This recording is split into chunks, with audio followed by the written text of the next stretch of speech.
Imagine isso. Você é uma pessoa comum como qualquer outra. Tem uma família, sonhos e uma bússola moral que orienta o que é certo e o que é errado. E, no entanto, um dia, você se encontra em uma sala. Recebe uma ordem simples. Diante de você está um estranho amarrado a uma cadeira. Um homem de jaleco diz: aperte o botão, é só um experimento. Ele garante. Você hesita, mas aperta. O corpo do estranho estremece. A eletricidade o atravessa. Você observa e obedece. Agora, pare, respire, pense. O que você faria? Isso não é ficção, é real. Esse foi um dos experimentos mais perturbadores já realizados na psicologia. O experimento de Milgram. Professores, funcionários, mães, pessoas comuns foram instruídas a aplicar o que acreditavam serem choques elétricos letais em outro ser humano. E o mais alarmante, mais de 65% dos participantes obedeceram até o fim, mesmo quando a vítima gritava de dor, suplicando por misericórdia. Mas aquilo foi só um experimento. E no mundo real, volte no tempo. Europa, 1944. Uma cidade tranquila. Um soldado, que antes era apenas um homem de família gentil, recebe uma ordem. Ele hesita por um momento. Então levanta o rifle. Diante dele, civis indefesos olham com olhos suplicantes. Suas mãos tremem, mas ele escuta. Cumpra seu dever. E então, ele puxa o gatilho. Esse homem não era um monstro. Era como você. Como eu. Como uma pessoa boa se torna capaz de horrores. Gostamos de acreditar que apenas pessoas más cometem atos malignos. Psicopatas, sádicos, corações corrompidos. Mas, e se eu dissesse que, sob as condições certas, você também seria capaz do mesmo? A psicologia nos mostrou algo terrível. O mal não é uma aberração. Ele vive dentro de todos nós. E a história prova isso. Holocausto, Ruanda, Abu Ghraib. Pessoas comuns transformadas em instrumentos de crueldade inimaginável. Não porque nasceram más, mas porque foram lentamente transformadas, sem nem perceber. Esse processo não acontece de repente. É uma descida lenta, quase invisível. Começa com pequenos compromissos morais, um pouco de obediência, uma justificativa, e antes que você perceba, já cruzou uma linha que jurava jamais atravessar. Essa não é apenas uma lição de história, é um aviso, porque esse processo está acontecendo agora, nos escritórios, na política, nas redes sociais, na vida cotidiana. Se você não souber reconhecê-lo, se não aprender como pará-lo, você pode se tornar parte dele. Nos próximos minutos vou mostrar como isso acontece. As 5 forças psicológicas que corroem a ética de uma pessoa. E o mais importante, como se proteger desse destino. Porque se a história nos ensinou algo, é que o momento em que você diz, eu nunca faria isso, é justamente quando está mais vulnerável. Bem-vindo à verdade sobre como pessoas boas se tornam monstros. A semente do monstro. As modernas culturas de ódio online não são uma anomalia. São o desfecho previsível e irreversível de um ciclo que se repete há séculos. Guerras, governos tirânicos, redes sociais, movimentos extremistas, até relações pessoais. A mecânica é sempre a mesma. E aqui está o que mais assusta. Não é algo que acontece com os outros. Pode acontecer com você, comigo, com qualquer um de nós. A única saída? Entender o ciclo, mapeá-lo, desconstruí-lo. Começamos com o primeiro estágio, invisível, silencioso, fatal, a erosão moral. Porque o mal não chega com tambores. Ele sussurra, ninguém acorda e decide abandonar sua consciência. Ninguém veste a máscara de vilão de uma só vez. É um escorregão lento, insidioso, imperceptível, uma mentirinha aqui, um pequeno silêncio cúmplice ali, uma justificativa que parece nobre. É por um bem maior. E como nada explode de imediato, o cérebro aprende. Não foi tão ruim assim. É aí que o perigo começa. A mente humana não tolera dissonância. Se fizemos algo que contradiz nossos valores, ela cria atalhos para proteger a imagem que temos de nós mesmos. Reescrevemos a realidade. Nos convencemos de que ainda somos boas pessoas. E assim começa a racionalização. Todo mundo faz isso. É só dessa vez. Não vai prejudicar ninguém. Essas frases matam a moral pouco a pouco. E o que antes era impensável começa a parecer normal. A expansão do limite. Não é o ato isolado que corrompe. É o precedente que ele cria. Porque um ato antiético nunca é apenas um. A história está cheia de exemplos. Watergate começou como uma espionagem menor. Virou uma conspiração nacional. Enron fez um pequeno truque contábil. Tornou-se uma fraude bilionária. Genocídios inteiros começaram com ordens pequenas. Excluir, negar, ignorar. Psicólogos chamam isso de efeito pé na porta. Se você aceita o primeiro passo, aceitará o segundo com mais facilidade, e o terceiro virá sem resistência. Assim que regimes autoritários se constroem, como líderes manipuladores sobem ao poder, como colegas bem-intencionados viram cúmplices silenciosos em empresas podres. E o mais perigoso de tudo, a mentira que repetimos para nós mesmos. Eu nunca faria isso. Mas quase ninguém acredita que está fazendo o mal enquanto o faz. O problema nunca é ser uma má pessoa, é não reconhecer o primeiro passo, e uma vez que ele é dado, a descida se torna inevitável, e confortável, e fácil demais.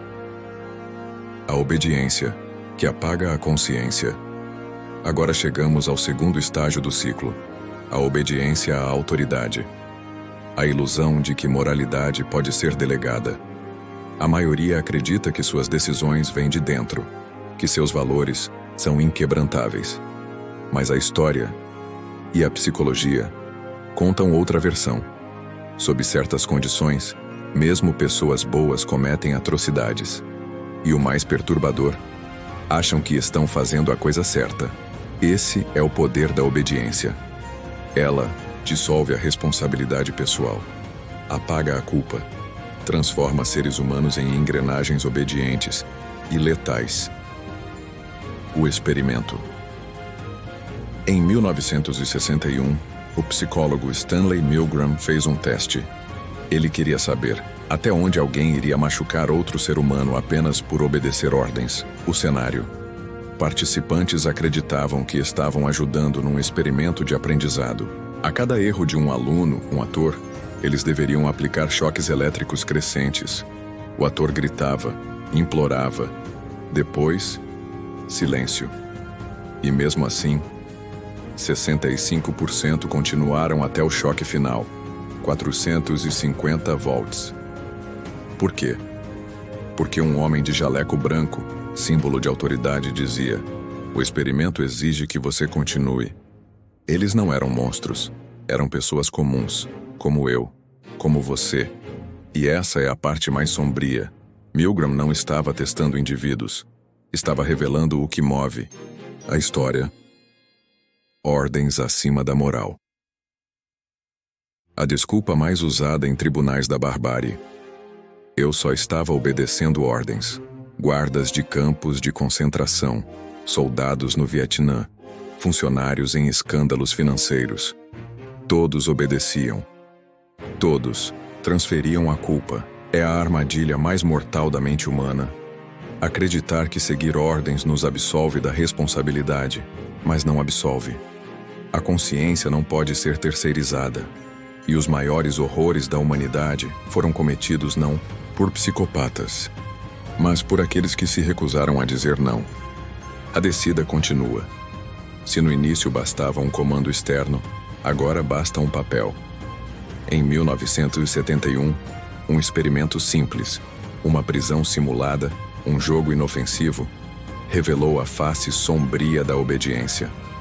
Divididos entre guardas e prisioneiros, estudantes comuns tornaram-se verdugos em questão de dias.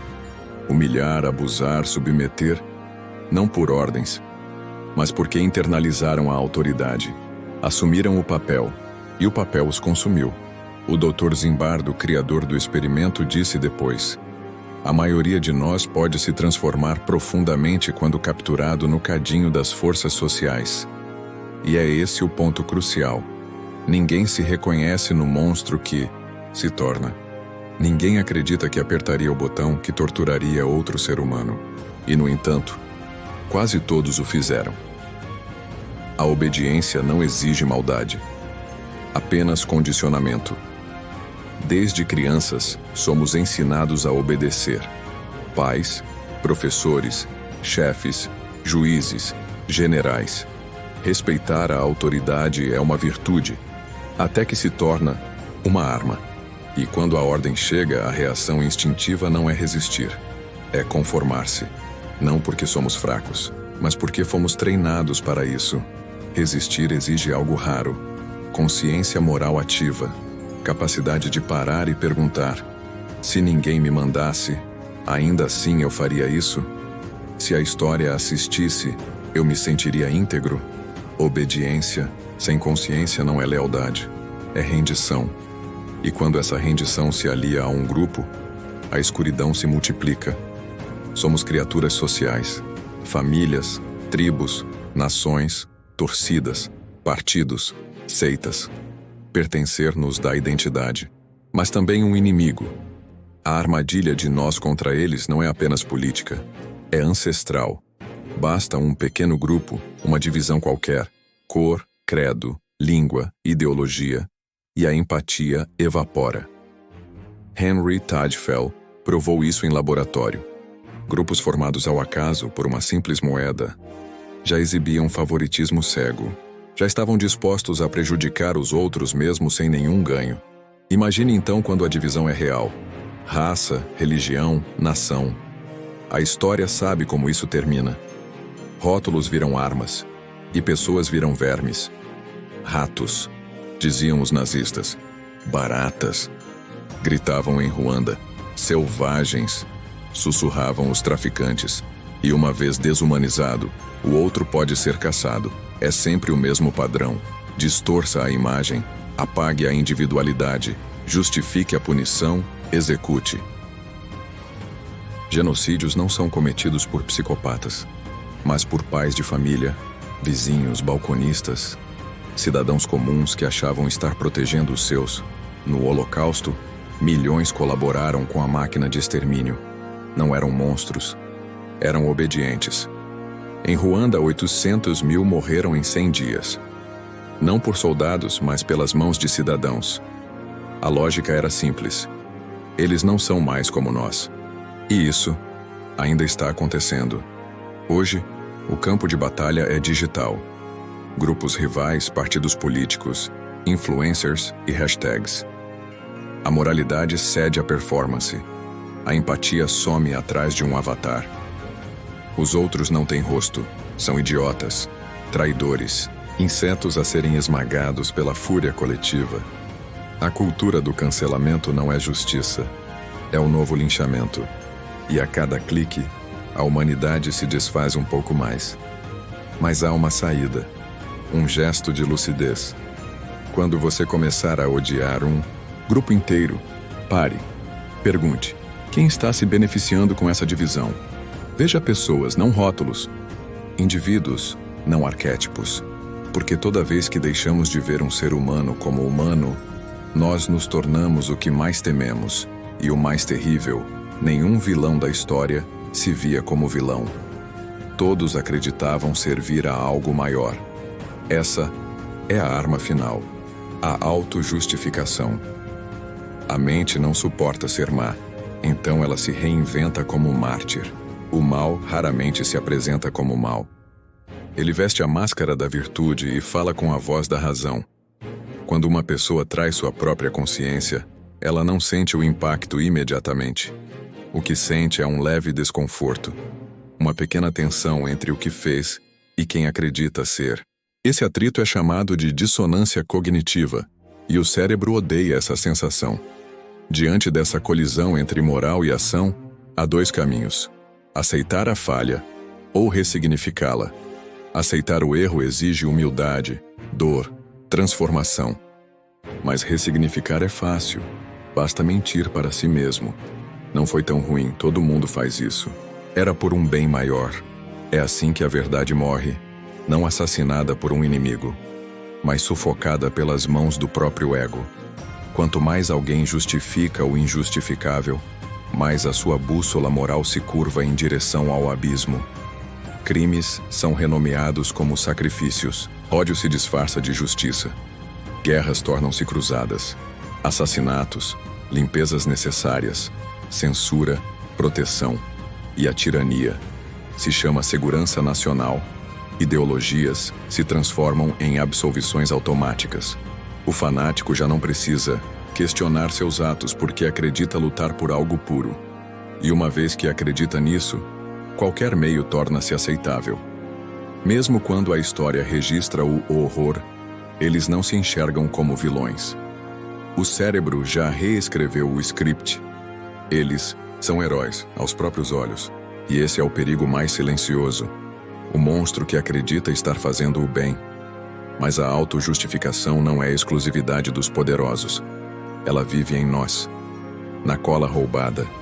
Na crueldade disfarçada de sinceridade, no sinal vermelho ignorado, no silêncio covarde diante da injustiça. Cada pequena racionalização é um passo a menos rumo à verdade, e um passo a mais rumo à escuridão interna. Afinal, o que antes parecia errado, logo começa a parecer normal. E quando você diz, eu não tive escolha, ou foi para o bem de todos, saiba, você já entrou no terreno mais perigoso da alma. Resistir começa no instante em que se sente o desconforto. Esse incômodo é um alarme, escute. Antes de justificar, pare e pergunte a si mesmo: estou explicando ou estou me escondendo? A solução, o antídoto para a desumanização é enxergar a humanidade em todos, mesmo naqueles com quem discordamos ou tememos. Porque no fim das contas, a linha entre o bem e o mal não divide as pessoas, ela atravessa cada coração humano. Se a história nos ensinou algo, é que essa linha é mais tênue do que pensamos. A crença mais perigosa que podemos nutrir é: eu nunca faria algo assim. Porque no instante em que você se julga imune, para de se vigiar, e é aí que começa a descida. Mas, se as forças psicológicas que corrompem estão inscritas em nós, como podemos lutar contra elas? Como escapar do ciclo que moldou os capítulos mais sombrios da história humana? A resposta não é simples, mas é possível. Primeiro passo: autorreflexão diária. O teste do espelho. Pergunte a si mesmo: se outra pessoa agisse como eu acabei de agir, eu ainda a consideraria boa? Julgamos os outros com rigidez, mas perdoamos nossas pequenas falhas. Essa pergunta desconstrói a cegueira moral e revela as manchas escondidas em nossa alma. Segundo passo: questionar a autoridade. Seguir ordens pode parecer seguro, mas a história está cheia de atrocidades cometidas por obediência cega. Se alguém no poder pedir algo que soa errado, pare e pergunte: faria isso se ninguém estivesse olhando? Terceiro passo: a armadilha do tribalismo. O nós contra eles destrói a humanidade em nós. No momento em que enxergamos um grupo como menos do que inimigos, já estamos no caminho da escuridão. Quarto passo: empatia radical. É o antídoto. Esforce-se para entender aqueles com quem você discorda. Desafie seus próprios preconceitos. A desumanização começa quando pensamos: eles não são como nós. Último e o mais importante passo: coragem moral. Fale, mesmo quando dói. A pior maneira de deixar o mal crescer é o silêncio. Se algo parecer errado, diga algo, mesmo que você seja o único no mundo a fazê-lo. Não basta ser bom, é preciso agir quando necessário. Agora que você sabe disso, o que fará diferente? Porque não é só história, não é só psicologia, é você. Neste exato momento, as mesmas forças que marcaram os piores capítulos da humanidade estão agindo dentro de nós. moldando nossas escolhas, nossas relações, nossa visão de mundo. A única pergunta que resta é: você será consciente o suficiente para resistir? Se esse vídeo te fez pensar, se em algum momento você sentiu um desconforto silencioso, como se algo estivesse se movendo dentro de você, então não ignore isso. Inscreva-se no canal. Aqui, nós cavamos fundo. Exploramos o que é difícil de olhar. E você não vai encontrar respostas fáceis, mas vai encontrar verdades que ninguém mais quer dizer. Curta o vídeo se ele te confrontou. Compartilhe com alguém que precise ouvir isso. Talvez aquela pessoa que já começou a esquecer o que significa ser humano.